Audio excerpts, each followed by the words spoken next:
Capítulo 18. Guerra ruso-parpaldiana, parte 3. En el puerto sur. El puerto de Estirant era el centro neurálgico de la Armada de Parpaldía y la ubicación de su cuartel general, situado al sur de la capital imperial. Tras el ataque con misiles de crucero de la flota del norte de Rusia, el puerto estaba completamente paralizado. Gran parte del equipo militar parpaldiano estaba dañado o destruido, y numerosos barcos yacían hundidos en las aguas. No muy lejos del puerto, los buques de desembarco rusos comenzaron a aproximarse para desplegar a sus tropas, con el objetivo de sitiar las ciudades y tomar el control de puntos estratégicos.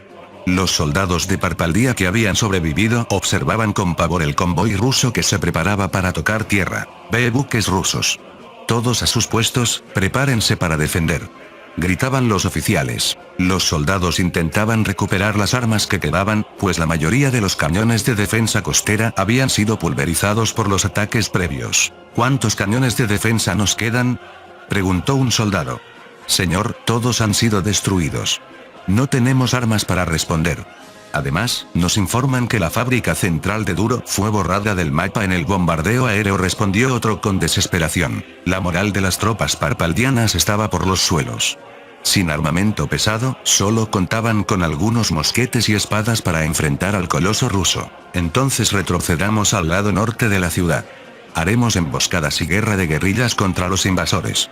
Los soldados comenzaron a retirarse del puerto hacia las líneas de defensa en el sector norte de la capital.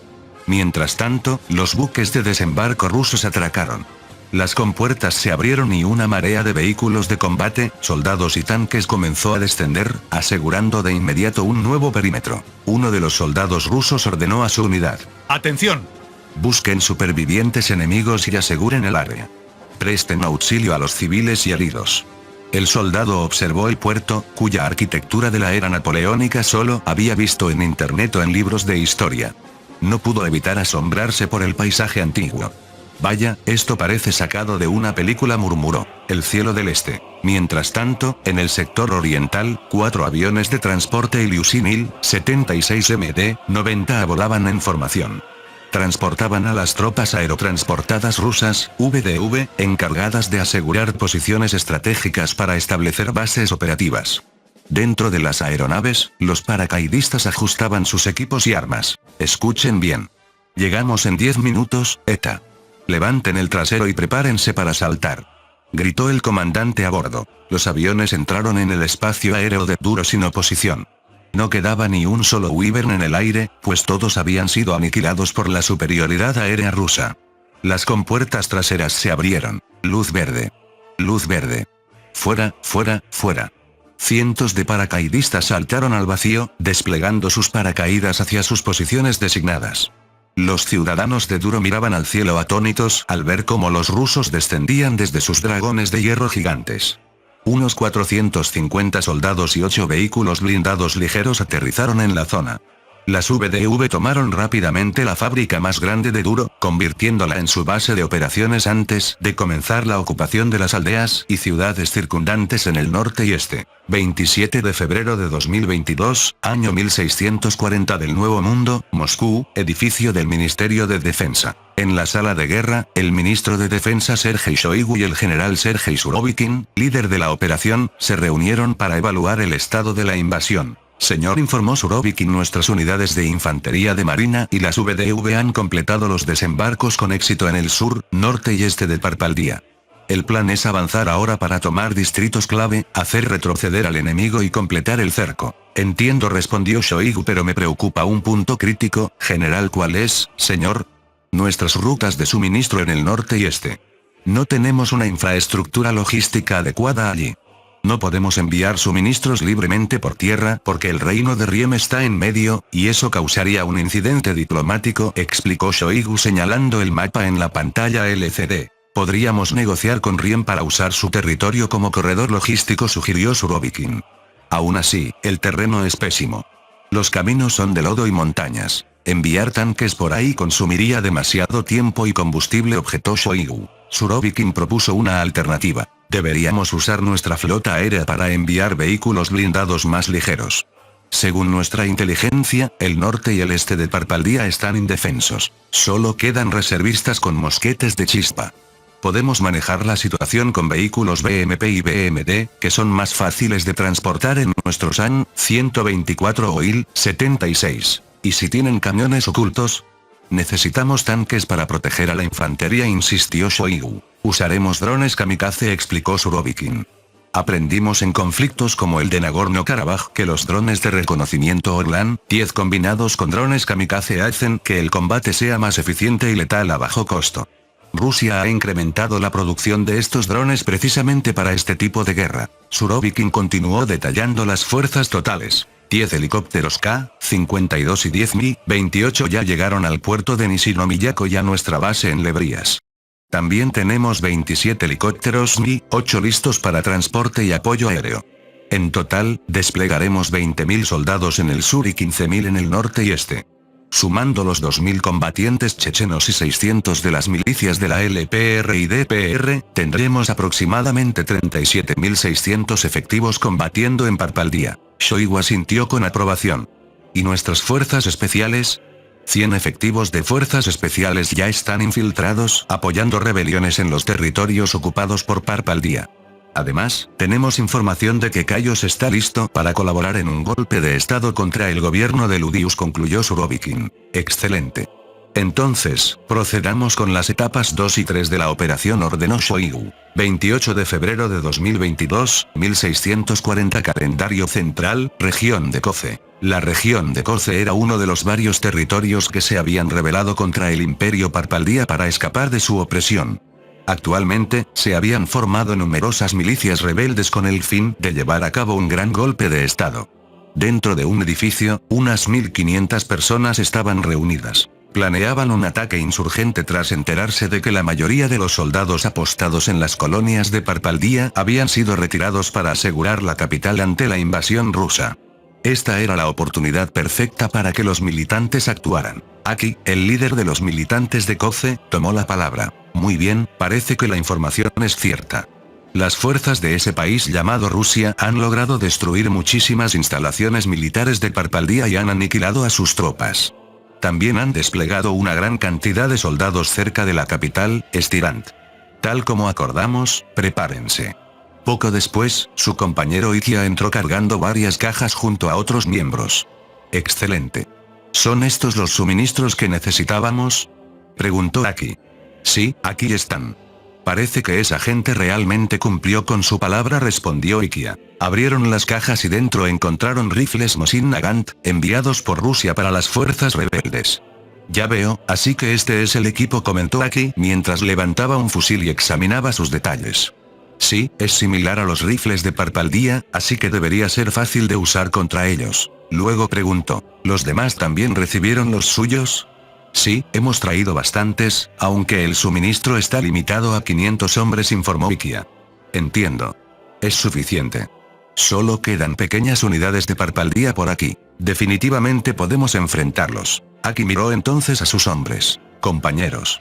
Ha llegado el momento de liberarnos de las garras de estos demonios de Parpaldía. Es hora de conocer la libertad. Por Koze. Gritó Aki. Por Koze. Así, los militantes de Koze iniciaron un golpe de estado a gran escala para independizarse de Parpaldía.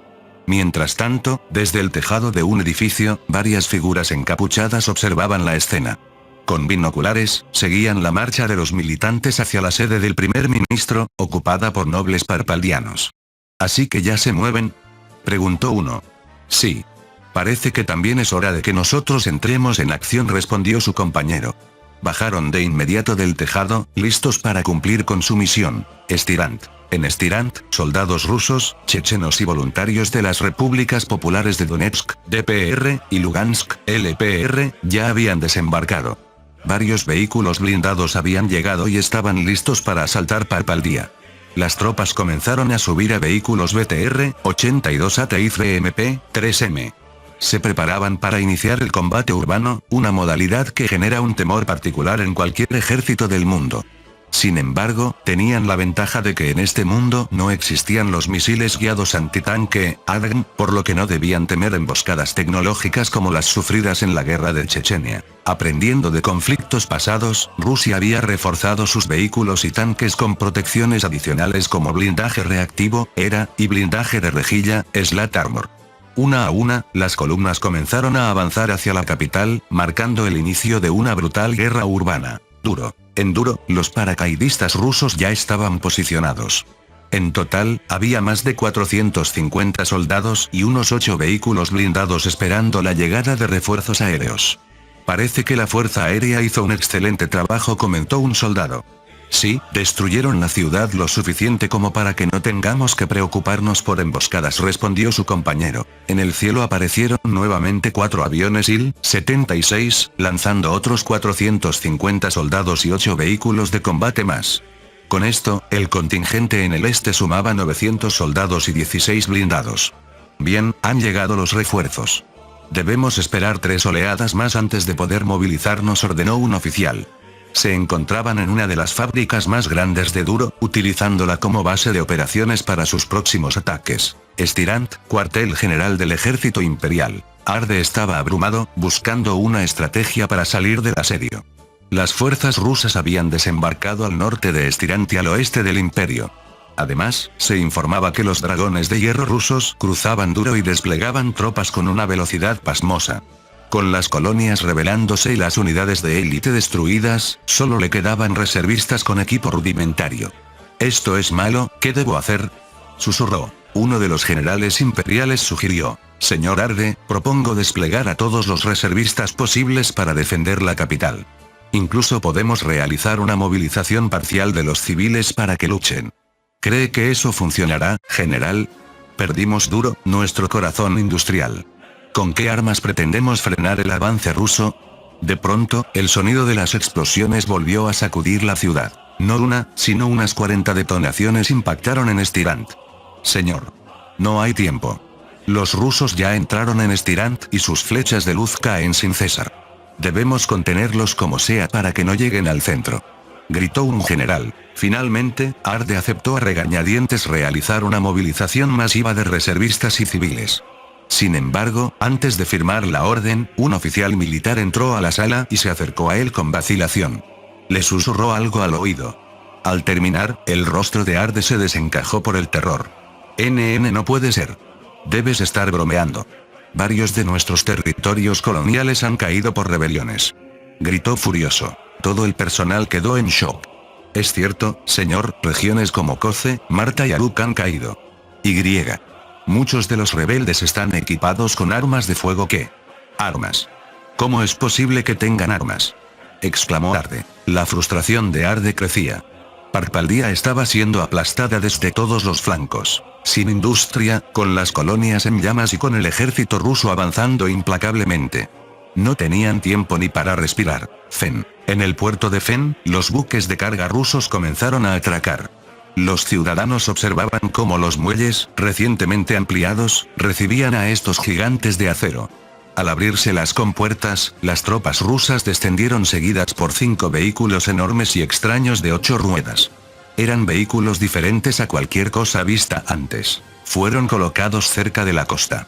Los habitantes de Fen estaban confundidos. Pensaban que eran vehículos de transporte, pues si fueran para la guerra, ¿por qué ponerlos en Fen y no en Parpaldía?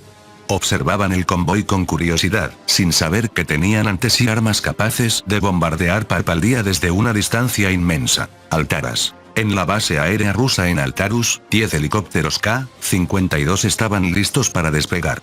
Diseñado por Kamov, el K-52 es un helicóptero de ataque avanzado y uno de los pilares de la flota rusa, preparado para brindar apoyo aéreo cercano a las tropas en tierra. Luego, los 10 helicópteros despegaron. No solo los K-52, sino también los helicópteros de transporte armado Mi-17, que llevaban tropas adicionales para ser desplegadas en las regiones del este y sur. Asimismo, 3 unidades de aviones de transporte Il-76 rusos se preparaban para trasladar a más paracaidistas, despegando con rumbo a territorio de Parpaldía. Topa. En Topa, específicamente en un puerto renovado por Rusia, llegaron los vehículos de combate pertenecientes a las tropas aerotransportadas rusas. Alrededor de 300 vehículos arribaron en buques tipo Roro. Entre ellos se encontraban unidades BMD-4M, BTR-MDM y el nuevo tanque ligero ruso Sprut SDM-1, una modernización del 2S-25 Sprut SD. Estos vehículos serían utilizados por los paracaidistas para sus ofensivas en el este y sur de Parpaldía. Mientras tanto, en la base de la Fuerza Aérea Rusa en Topa, los aviones de carga Il-76 permanecían estacionados para transportar más refuerzos aerotransportados. Con 3 unidades adicionales para el traslado al este y sur, el total de Il-76 en esta base ascendía a 7 unidades. Moscú, Rusia. Edificio del Ministerio de Defensa, sala de prensa. En la sala de prensa, los medios rusos cubrían las últimas actualizaciones del Ministerio de Defensa sobre la operación en Parpaldía.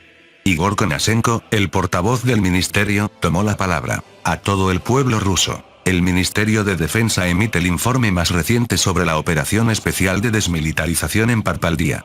La operación es un éxito rotundo. Casi todas las bases militares enemigas han sido destruidas. Nuestra infantería de marina y las tropas aerotransportadas ya han tomado posiciones. Se añadirán refuerzos para completar el cerco y capturar las ciudades estratégicas. También confirmamos el despliegue de misiles de crucero Iskander-K en FEN como medida de disuasión y para atacar infraestructuras militares a larga distancia. Además, ha comenzado el refuerzo de nuestra flota de cazas en la base aérea de Lebrias. Continuaremos informando. La sociedad rusa seguía los combates a través de transmisiones en vivo por internet. Algunos soldados, de manera informal, transmitían sus operaciones. Las cámaras instaladas en sus cascos o en los blindados mostraban el avance por territorio de Parpaldía, revelando edificios en ruinas tras los ataques con misiles que habían devastado la capital. Esto se convirtió en una poderosa herramienta de propaganda para el gobierno, orientando la opinión pública con narrativas dramáticas. Los soldados rusos y sus aliados son héroes contra la barbarie de Parpaldía o Rusia traerá la paz tras derrotar al agresor. ¿Era esto manipulación? Sí, el gobierno buscaba alinear a la población en lo que presentaban como una guerra santa. Sin embargo, para muchos no era injusto, pues fue Parpaldía quien declaró la guerra, amenazando con esclavizar al pueblo ruso.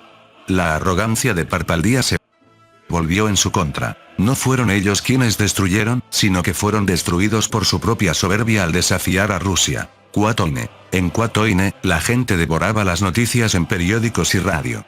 Todos daban por hecho que Rusia dominaría y ganaría la guerra, especialmente ante el uso incesante de los misiles de crucero. Con las tropas de tierra rusas ya en estirante y duro, la fase final de la operación terrestre era inminente. Las fotografías aéreas de las ciudades parpaldianas bombardeadas causaron conmoción. Urbes que antes eran majestuosas ahora estaban niveladas con el suelo. Aunque la guerra llevaba pocos días, el nivel de destrucción sugería un conflicto de décadas. 3 de marzo de 2022, año 1640 del Nuevo Mundo. Estirant, residencia de Remille. Tras recibir el informe de su sirviente, Remille se hundió en la desesperación. ¿A quién culpar por esto? Ella solo había actuado según la norma imperial, cumpliendo su responsabilidad. El imperio siempre había gobernado mediante el miedo. A cualquier oponente hostil se le educaba con violencia. Habían intentado dar una lección asesinando a 200 civiles de un país aliado de Rusia, y cuando Rusia no se sometió, ella declaró la guerra. Confiaba en usar su inmenso poder nacional para imponer diplomacia por la fuerza, pero la realidad fue lo opuesto. Subestimó a Rusia, los llamó bárbaros y amenazó con matarlos a todos. Ahora, Rusia mostraba su verdadero rostro. Una tormenta de explosiones incesantes que no dejaba al imperio ni respirar. Peor aún, estaba siendo cazada. Rusia la buscaba, la llamaban criminal y pretendían juzgarla. A ella, Remille, líder de una superpotencia y miembro de la familia imperial, tenía miedo de Rusia. Antes despreciaba las advertencias como llantos de perdedores, pero ahora su concepto del poder había cambiado, se dio cuenta del error fatal que cometió. De pronto, una gran explosión resonó cerca.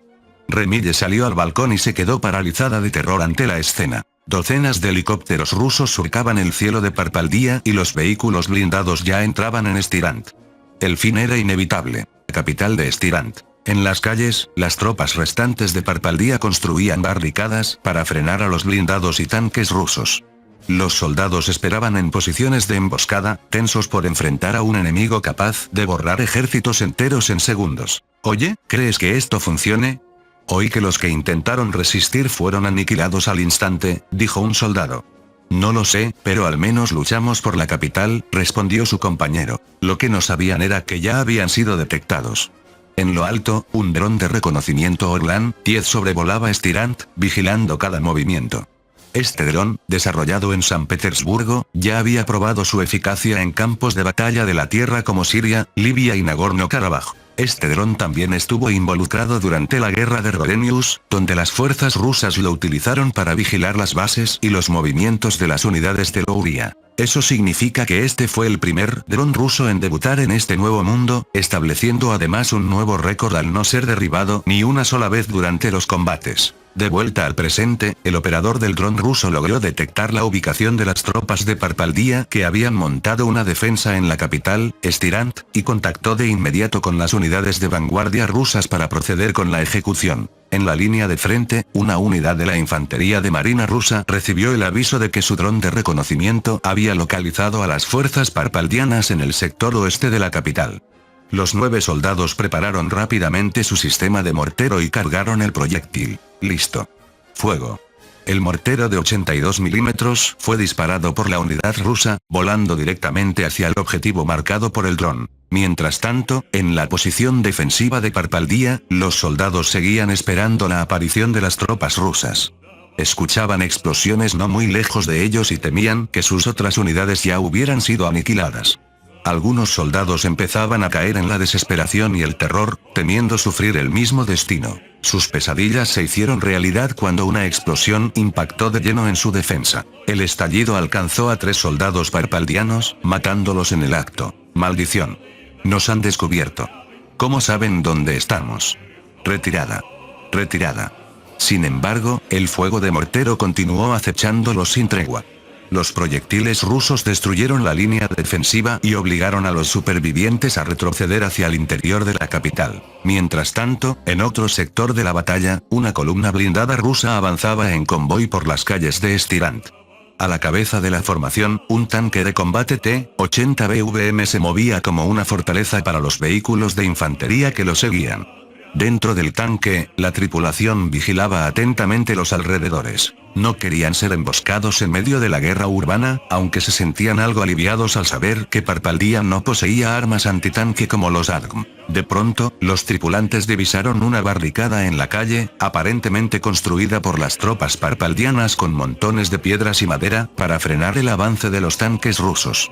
Pero, como si no fuera un obstáculo en absoluto, el T-80 BVM continuó su marcha y aplastó la barricada, abriendo paso para que los vehículos de atrás reanudaran el avance. Desde uno de los edificios cercanos, los soldados de Parpaldía observaban con asombro cómo el tanque ruso superaba sus defensas con tanta facilidad. ¿Qué?